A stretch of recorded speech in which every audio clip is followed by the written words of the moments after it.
दोस्तों अभी कुछ दिनों पहले आपने न्यूज में ये तो सुना ही होगा कि पृथ्वी की कोर थम चुकी है, यानी कि earth's core is not spinning. Well, ये न्यूज काफी ज्यादा वायरल हो रहा है और इसके बारे में जानने के बाद आप में से काफी सारे लोगों ने नीचे कमेंट सेक्शन में पूरा भर दिया है कि इसके ऊपर एक वीडियो बनाओ। तो आज के इस वीडियो में हम इसके बारे में चर्चा करेंगे कि आखिर सच क्या है। लेकिन उससे पहले साल 2020 तक हम ह्यूमंस ये मानते थे कि वो यूनिवर्स के बारे में काफी कुछ जान चुके हैं, पर साल 2021 में लॉन्च किए गए जेम्स वेब टेलीस्कोप ने इंसानों की ये गलतफहमी कुछ ही महीनों में दूर कर दी। जब जेम्स वेब के इंफ्रारेड कैमरा ने यूनिवर्स की ऐसी फारदेस्ट एंड ओल्डेस्ट गैलेक्सीज की पिक्चर ली थी जो वैज्ञानिकों की नॉलेज में एग्जिस्ट ही नहीं करनी चाहिए थी, क्योंकि देखो इन गैलेक्सीज की यूनिवर्स में मौजूदगी वैज्ञानिकों की यूनिवर्स से रिलेटेड नॉलेज के सबसे पहले प्रिंसिपल यानी कि द बिग बैंग थियरी को ही गलत साबित करती है। बट टुडे वी नो कि ये गैलेक्सीज एग्जिस्ट करती है और अब तो हालत ये हो गई है कि जेम्स वेब टेलीस्कोप द्वारा ली जाने वाली इमेजेस पर स्टडी में वैज्ञानिकों को हर कुछ महीने में एक नई most distant and oldest galaxy मिल जाती है। अब देखो यार, कुछ समय पहले तक यूनिवर्स की सबसे डिस्टेंट गैलेक्सी का यह खिताब अर्थ से 31.96 बिलियन लाइट ईयर्स दूर मौजूद GN-Z11 गैलेक्सी के पास था। लेकिन रिसेंटली जेम्स वेब द्वारा ली गई यूनिवर्स की डीप फील्ड इमेज में वैज्ञानिकों ने जब क्लास Z12 गैलेक्सी के रेडशिफ्ट को निकाला तो इस गैलेक्सी का रेडशिफ्ट अभी तक की खोजी गई सभी गैलेक्सियों में सबसे ज्यादा है। अब इसके अलावा जब इसके ऊपर national astronomical observatory of Japan के आईमा रेडियो टेलीस्कोप से स्टडी की गई तो वैज्ञानिकों को इस गैलेक्सी में कुछ ऐसा दिखा जिसने सभी को हैरान कर दिया,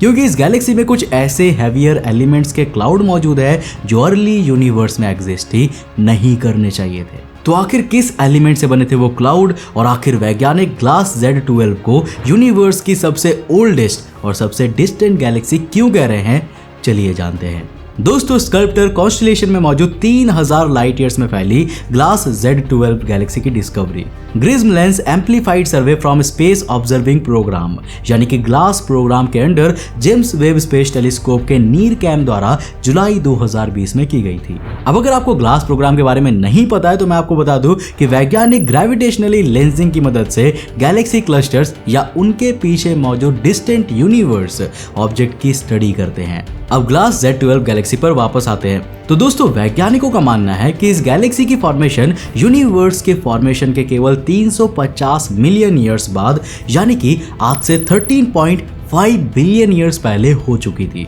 अब इस गैलेक्सी से चलने वाले फर्स्ट लाइट फोटोन्स को भी पृथ्वी तक पहुंचने में करीब 13.5 बिलियन ईयर्स लगे होंगे, क्योंकि ये यूनिवर्स के ऑलमोस्ट एज पर मौजूद है। आई मीन अर्ली यूनिवर्स का एज, बिकॉज अब तो यूनिवर्स के लाइट स्पीड से भी फास्टर एक्सपेंशन के कारण यूनिवर्स की बाउंड्रीज कहां तक चली गई है इसके बारे में वैज्ञानिकों को भी नहीं पता। और इसी हाई स्पीड एक्सपेंशन के कारण आज ये गैलेक्सी अर्थ से करीब 33 बिलियन लाइट ईयर्स दूर मौजूद है, जो अभी तक यूनिवर्स में discovered most distance cosmic structure है। अब ये इमेज ग्लास Z12 गैलेक्सी की है जिसे जेम्स वेब टेलीस्कोप के नियर इंफ्रारेड कैम द्वारा लिया गया है। अब देखो, वैसे तो इस इमेज में पहले भी कई मोस्ट डिस्टेंट गैलेक्सीज और क्लस्टर्स की डिस्कवरी की जा चुकी है, but as I said recently glass Z12 galaxy का 12.3 रेडशिफ्ट इन सभी गैलेक्सीज में सबसे ज्यादा है, जो सच में काफी अमेजिंग है। पर देखो, किसी भी एस्ट्रोनॉमिकल डिस्कवरी को तभी आइडेंटिफाई किया जाता है जब उन पर अर्थ पर मौजूद किसी दूसरे वेरियस इंडिपेंडेंट इंस्ट्रूमेंट से भी स्टडी की जाए। इसीलिए national astronomical observatory of Japan के सीनियर एस्ट्रोनॉमर जॉर्ज जाल्वा ने रेडियो टेलीस्कोप एल्मा यानी कि Atacama large millimetre array Elma radio telescope की मदद से इस गैलेक्सी पर डिटेल्ड रिसर्च की। अब एल्मा रेडियो टेलीस्कोप में 66 high precision antennas radio telescopes लगे हैं जो यूजुअली 0.32 से 3.6 mm की वेवलेंथ पर काम करता है, पर वैज्ञानिक अपनी जरूरत के अनुसार इस स्पेक्ट्रम को घटा या फिर बढ़ा भी सकते हैं। अब यह टेलीस्कोप अभी तक बनाया गया सबसे सेंसिटिव रेडियो टेलीस्कोप है जो यूनिवर्स में स्मॉलेस्ट मिलीमीटर एंड सब मिलीमीटर रेंज की इलेक्ट्रोमैग्नेटिक स्पेक्ट्रम को भी डिटेक्ट कर सकता है। अब इसीलिए जब वैज्ञानिकों ने इसे ग्लास Z12 से आने वाले रेडियो स्पेक्ट्रम सिग्नेचर को देखा तब इस दौरान वैज्ञानिकों को इस गैलेक्सी की सबसे इंटरेस्टिंग एंड शॉकिंग चीज पता चली कि इसमें ऑक्सीजन एटम्स के बड़े बड़े क्लाउड्स मौजूद हैं। नाउ आई एम श्योर कि आप ये सोच रहे होंगे कि कौशिक भाई, ऑक्सीजन एटम्स के क्लाउड मिलना कौन सी बड़ी बात है, वो तो हर गैलेक्सी में मौजूद है।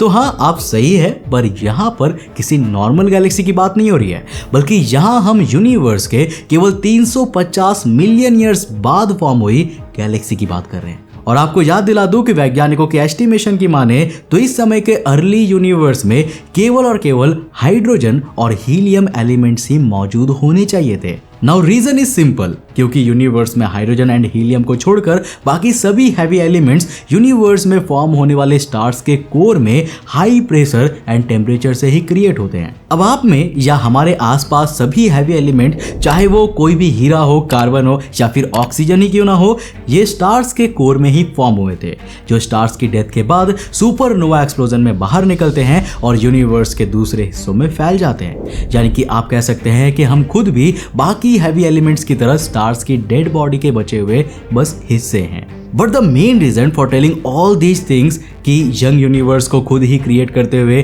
कुछ मिलियन ईयर्स हुए थे, ऐसे में वहां किसी स्टार्स की फॉर्मेशन ऑलमोस्ट इम्पॉसिबल थी। इसीलिए ग्लास Z12 गैलेक्सी में मौजूद ये ऑक्सीजन सिग्नेचर एक ऐसी मिस्ट्री है जिसके बारे में अभी वैज्ञानिकों के पास कोई भी जवाब नहीं है। अब हो सकता है कि इस गैलेक्सी पर होने वाले फ्यूचर रिसर्च में हमें अर्ली यूनिवर्स में इन हैवी एलिमेंट्स की क्रिएशन के बारे में भी कुछ नया जानने को मिले। नाउ द क्वेश्चन इज, क्या ये गैलेक्सी बिग बैंग को गलत साबित करती है? वेल, सिंपल वर्ड्स में कहूं तो नहीं, क्योंकि सही मायनों में वैज्ञानिक तो JWST टेलीस्कोप के लॉन्च से पहले ही कई वैज्ञानिक ये मानते थे कि यूनिवर्स में इस तरह कई most distant and oldest Galaxy exist कर सकती है, जिसे हमें आगे आने वाले समय में खोजना होगा। क्योंकि बिग बैंग के मॉडर्न फॉर्मुलेशन से बनी ACDM कॉस्मोलॉजी थियरी का मैथमेटिकल मॉडल इस तरह की एग्जिस्टेंस को अलाउ करता है। बिग बैंग थियरी में प्रॉब्लम ये थी कि जब उसे तैयार किया गया था तब उसमें यूनिवर्स में मौजूद डार्क मैटर और डार्क एनर्जी से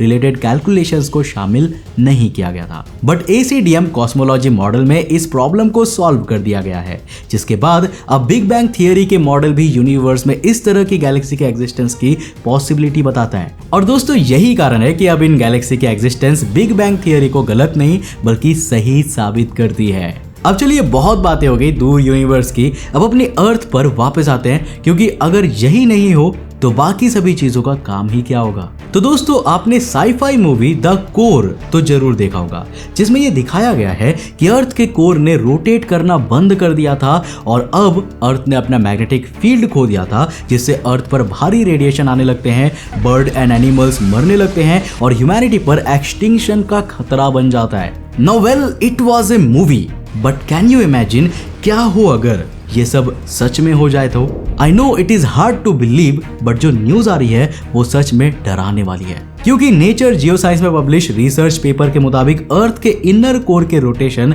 काफी स्लो हो चुकी है और हो सकता है कि जल्द ही अर्थ का कोर अपनी रोटेशन की डायरेक्शन को भी बदल ले या फिर शायद पूरी तरह से रुक जाए। पर चलिए इसे थोड़ा डिटेल में समझते हैं। सो एज वी नो, हमारी अर्थ में 4 मेन लेयर है, crust, mental, outer core and inner core. और अर्थ के सेंटर में लोकेटेड इस इनर कोर की रेडियस ऑलमोस्ट 1200 किलोमीटर है, जो मोल्टेड आयरन, निकेल और दूसरे हेवियर एलिमेंट से बना है। और इन्हीं लिक्विड हेवी एलिमेंट से अर्थ के कोर में होने वाली मूवमेंट से अर्थ को एक स्ट्रॉन्ग मैग्नेटिक फील्ड मिलता है, जो इसे और इस पर मौजूद लाइफ को सन एंड स्पेस के हाई एनर्जी रेडिएशन से प्रोटेक्ट करता है। नाउ अर्थ का इनर कोर वैज्ञानिकों के लिए लंबे समय से एक मिस्ट्री बना हुआ है, क्योंकि अर्थ के इनर कोर में हाई प्रेशर और 5500 डिग्री सेल्सियस टेम्परेचर के कारण ना तो हम उसे डायरेक्टली ऑब्जर्व कर सकते हैं और ना ही वहां से कोई रिसर्च सैंपल ला सकते हैं। नाउ बिकॉज ऑफ दैट, वैज्ञानिकों के लिए अर्थ के इनर कोर को समझना और उस पर रिसर्च करने का इकलौता तरीका